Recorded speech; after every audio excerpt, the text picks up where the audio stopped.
Hi, everyone. Welcome to Iggy's Toy Parade and Soldier Review. This is your host, Iggy. Well, guys, what do you think? Let's go back in time to Camelot. Camelot. Camelot. It's only a model. We're Knights of the Round Table. We laugh and sing when able. We do routines and make up scenes and imitate Clark Gable. We laugh and sing and eat Spamalot. Oh, I'm sorry. He's getting carried away. Let's take a look at these detail figures. These are all made in England. I purchased them in 1989 and some of them in the early 1990s. I had gone to Great Britain in 1989 and again in, when was it? 1989? Oh, it was in 1982 and in 1989. And I was really keen on the Britain's Detail Knights. At one point, I couldn't stand them anymore, and I sold quite a number of them at the flea market for next to nothing. There was a guy out there that got an entire 2 quart bag or something of Detail Knights for like $1. I didn't get anything for them. Anyway, let's take a look at them. They have the Black Knights and the Silver Knights. The Black Knights, of course, were meant to be the bad guys. And some of them have what look like Saracen helmets and scimitars. Now, these figures over here are also Britons, and they are for the catapult. And you can see they're wearing a male coif and also a nasal helm, which is typical of the Normans, and each figure is holding a giant milk dud. And this guy apparently is for pulling the lever on the catapult, or no, this guy over here, sorry. And I guess this guy is for moving the catapult or something, aiming it, I don't know.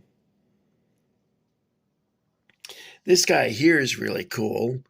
It looks like he's wearing an Italian bassinet helmet, as you can see there.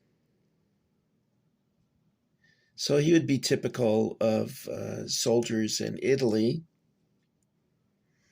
And these types of armored suits were in vogue in the 1400s, mid 1400s, but the advent of gunpowder and also the deadliness of the crossbow made these suits of armor somewhat impractical. By the 1500s, soldiers wore the Spanish style breastplate with the what did they call the Spanish helmets again? Darn it, I hate it when my brain does this.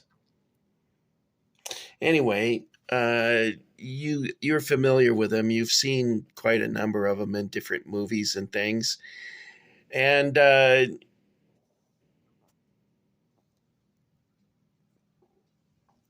suits of armor remained popular with jousting, which turned out to be somewhat of a deadly sport. But in terms of its effectiveness in combat, that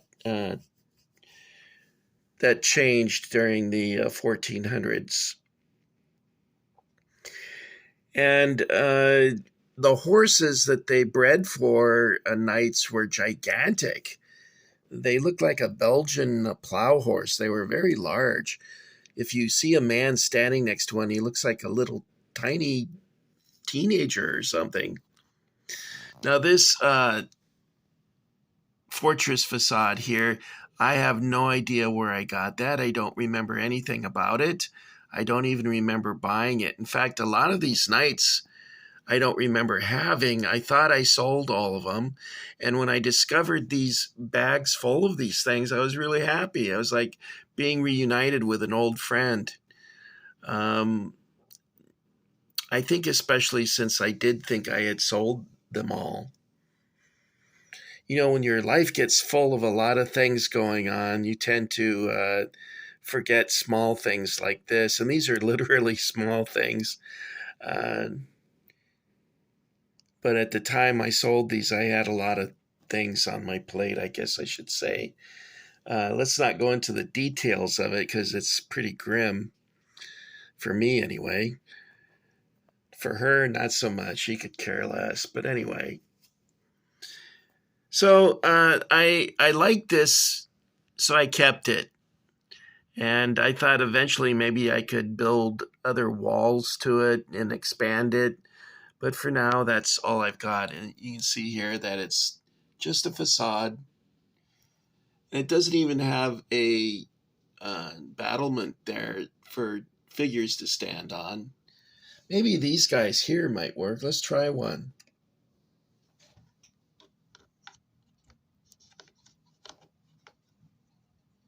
Nope, he's not going to stand up there, guys. So a lot of these are like fantasy figures. Let's give now. Teutonic Knights were famous for their bizarre helmet adornment. They had horns and they had what looked like a chicken or something. It's just the Teutonic Knights had a very strange. They had what looks like a bucket helm, and then they would attach horns and whatnot to it.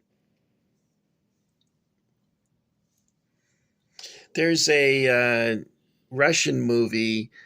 I think it's a movie about the battle between the Germans or the Teutonic Knights and the Russians at Lake, I think it's called Lake Paipu, Pipu, Poo. I'm not sure anyway, I think it's called Alexander Nevsky. It's a black and white film from the 1930s. So it was made under the auspices of the Soviets, and it shows the Germans being defeated, which of course was a popular thing for the Russian audiences for obvious reasons. And they show all the Germans, they look very sinister in their bucket helms with their surcoat with the black Baltic crosses on them. And the Russians were depicted as being just ordinary peasants, not knights, but just ordinary people, farmers and whatnot. And the guy who was the armorer gave all the weapons to the people for free without charging the government anything. I guess that was supposed to be a socialist message of some sort. And they defeated the Teutonic Knights, who were lured out into the frozen lake, and they pretty much had a disaster because they started falling through the ice. And when you're dressed in heavy armor, and in really cold water, that's not a combination that's going to bode well for you and your horse. So basically, there's just too much weight on the frozen ice, and they all went through.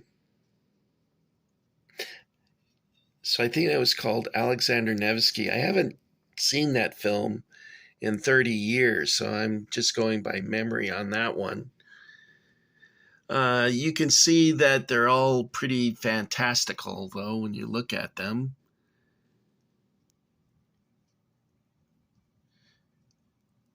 I imagine combat in a suit like that would be extremely uncomfortable.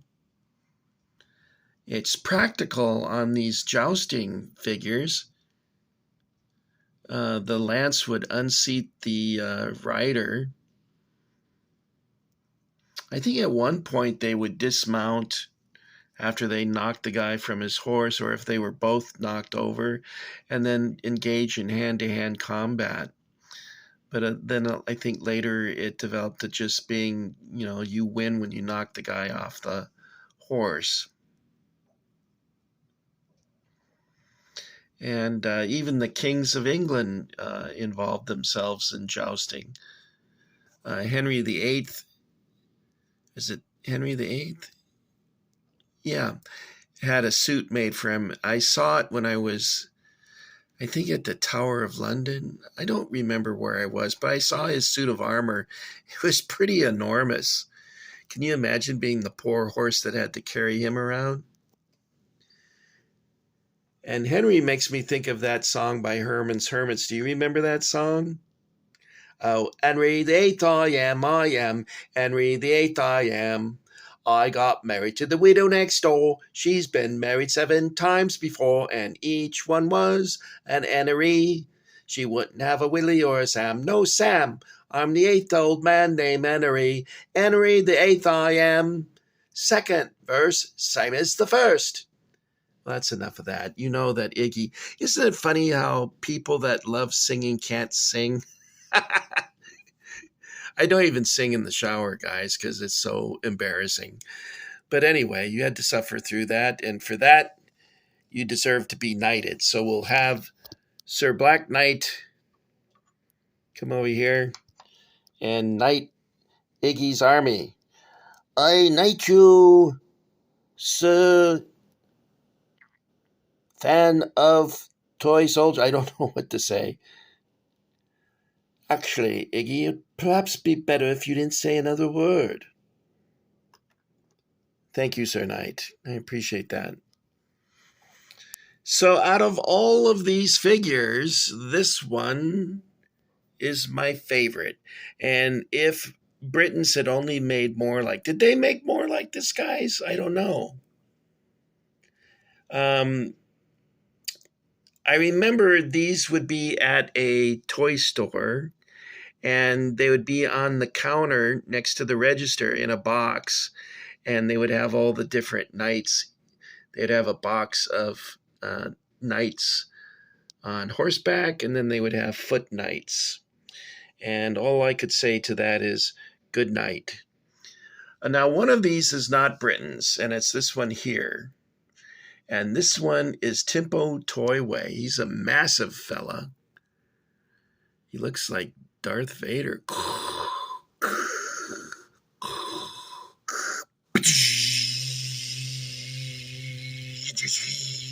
Anyway, this is Timpo Toyway. So who is Timpo Toyway?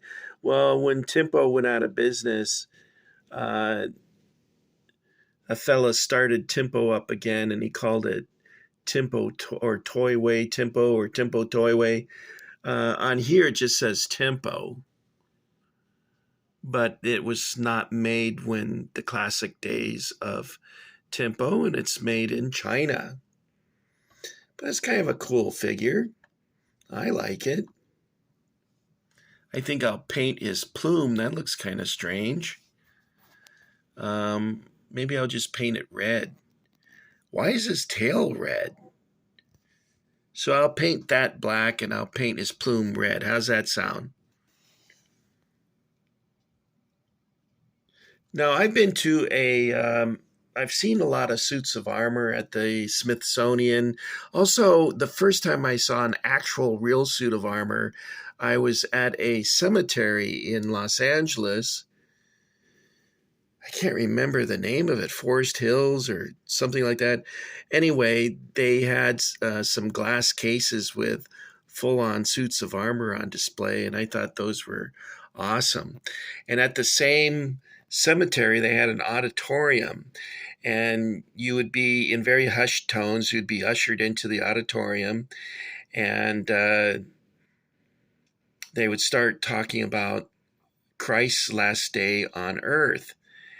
And the curtain would be closed as they talk about, and then they say the moment that Christ was crucified, and the curtain slowly opened to reveal this gigantic painting of the Christ on the hill with the 2 thieves, I guess they were. And this painting was super detailed. It was amazing painting. At the time, I wasn't very religious. I considered myself perhaps an atheist, although I liked being called secular humanist, which doesn't sound as negative as being called an atheist. And then, of course, I've explained to you that 3 actual near-death experiences sort of changed my opinion about a lot of things. But I had a viewer of one of my videos say, "I don't appreciate you ranting about religion." I didn't think I was ranting. I thought I was just explaining something, because you can't talk about a change in something without talking about why you changed. But some people hate religion so much they don't even want to hear it. And even when I was an atheist, I enjoyed Christmas service a lot, actually. And I was an atheist, so go figure. And speaking of figures, we got some here.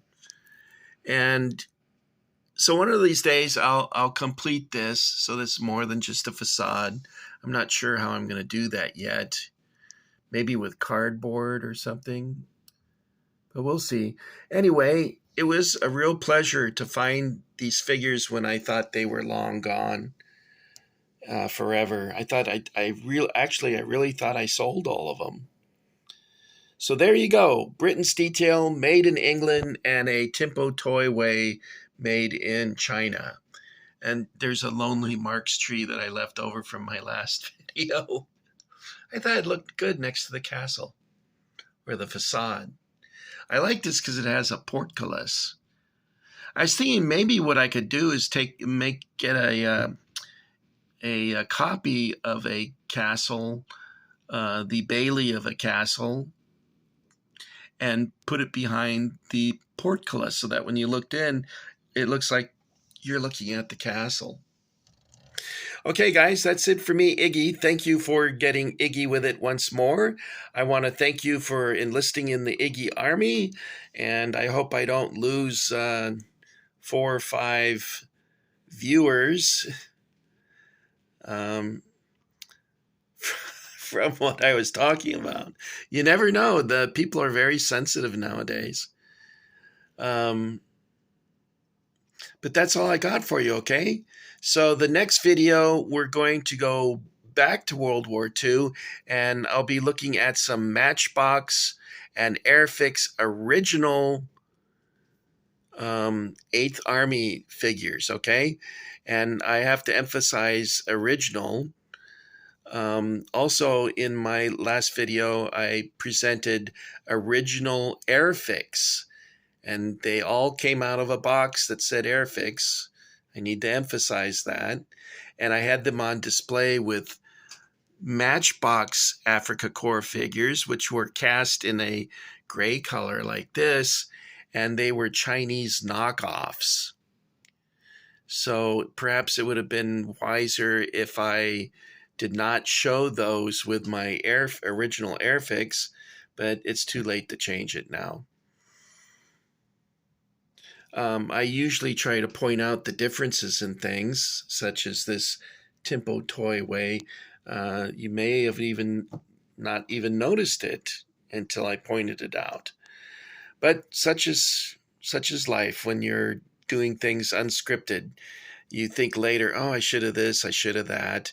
And life is kind of like that, because all of us live our lives without a script when you think about it. We do what Han Solo did in Return of the Jedi. It's like, what are you going to do? I don't know. I'm making this up as I go. Okay, guys. That's it for Iggy.